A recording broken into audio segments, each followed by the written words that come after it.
Salam, selamat pagi Bapak Ibu Saudara-saudara yang dikasihi oleh Tuhan Yesus Kristus.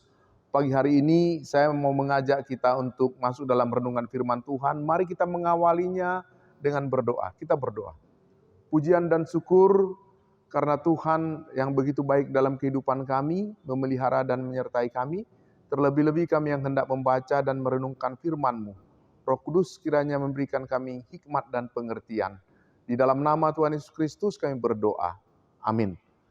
Bapak Ibu Saudara-saudara, ayat firman Tuhan yang menjadi dasar bacaan kita terdapat di dalam kitab Kejadian 30 ayat 25 sampai ayat yang ke-43.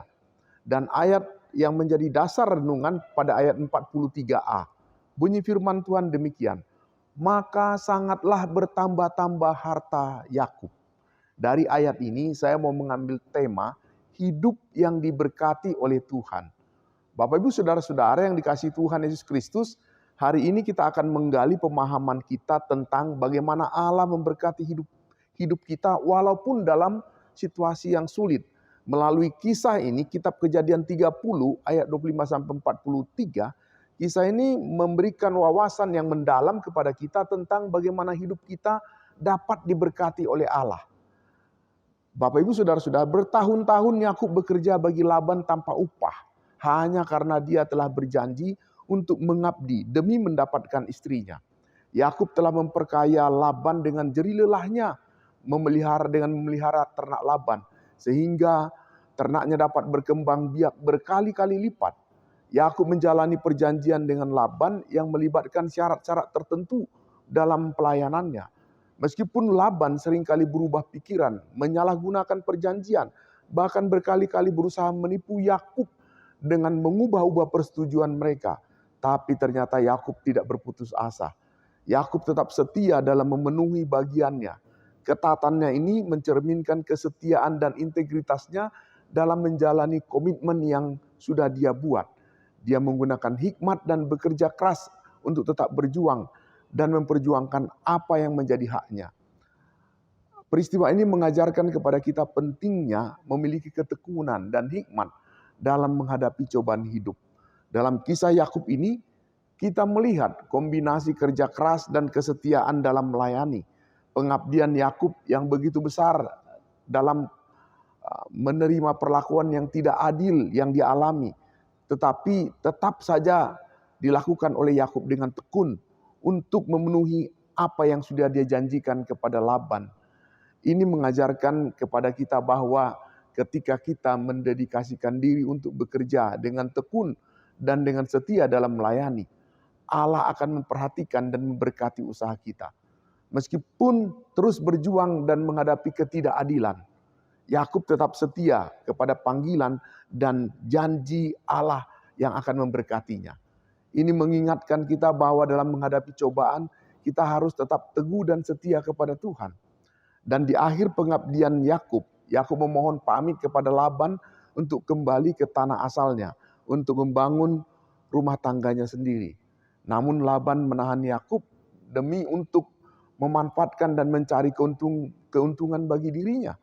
Oleh karena itu, Laban memberikan penawaran upah kepada Yakub yang dapat diminta secara bebas oleh Yakub. Namun Yakub tidak tergoda dengan tawaran yang menarik, bahkan menolak tawaran itu. Dan dia tidak menginginkan apapun sebagai upah pada ayat yang ke-31. Lalu Yakub pun membuat sebuah perjanjian yang sulit untuk kita mengerti. Bahkan kita pikir mempertaruhkan nasibnya dengan meminta agar semua kambing yang lahir dengan warna bintik-bintik dan belang-belang serta domba yang berwarna hitam akan menjadi upah bagiannya. Dalam hati pikiran Laban, perjanjian itu tentu akan menguntungkannya. Sebab biasanya kambing itu berwarna hitam dan domba berwarna putih. Karena itu Laban langsung sepakat dengan perjanjian itu. Tetapi Bapak Ibu Saudara-saudara, berkat Tuhan menyertai Yakub. Dia yang seorang pekerja keras yang jujur. Sehingga semua apa yang diperbuatnya berhasil. Bahkan trik peternakan perkawinan kambing domba yang dia lakukan. Sehingga dia mendapatkan hasil ternak seperti yang dia inginkan pada ayat 37 sampai 42. Ketekunan Yakub membuahkan hasil yang sangat maksimal, sehingga harta Yakub pun bertambah. Pada yang ke-43. Yakub yang cerdas dan cerdik dalam bekerja, sehingga dia bisa memperoleh hasil yang menakjubkan. Bapak Ibu, dalam keberhasilan ini, awalnya Yakub mengira bahwa strategi kawin silang yang dia lakukan, yang dia terapkan merupakan hasil dari kecerdasannya. Padahal semuanya itu adalah karena perlindungan dan pemeliharaan Allah atas Yakub. Pada waktu dia bernazar kepada Allah di Betel supaya Allah memberkatinya.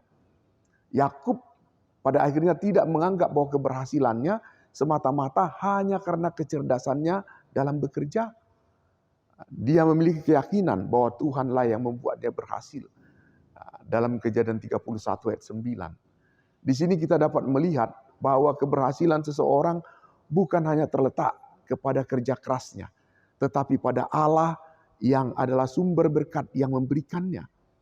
Jika bukan karena kehendak Tuhan, maka tentulah segala apa yang dia lakukan tidak akan mendatangkan kebaikan dan keuntungan baginya. Bapak Ibu saudara-saudara yang dikasihi oleh Tuhan. Kadangkala hidup kita juga sama seperti Yakub yang terus berada dalam menghadapi berbagai kesulitan. Namun kita tidak perlu kecewa. Hidup kita sangat tergantung pada kehendak Tuhan. Ketika kita mempertaruhkan hidup kita seutuhnya kepada Tuhan, maka Tuhan pasti akan bertindak bagi kita. Tuhan akan membuat segala sesuatu apa yang kita lakukan berhasil. Karena itu, marilah kita mengandalkan Tuhan dalam pekerjaan kita sepanjang apa yang kita lakukan hari ini. Karena Dia adalah Allah yang mampu mengubah air mata menjadi air mata kegirangan. Dan percayalah bahwa Dia adalah Allah yang sanggup membuat kita berhasil dalam apa yang kita lakukan. Demikian firman Tuhan. Amin. Mari kita berdoa.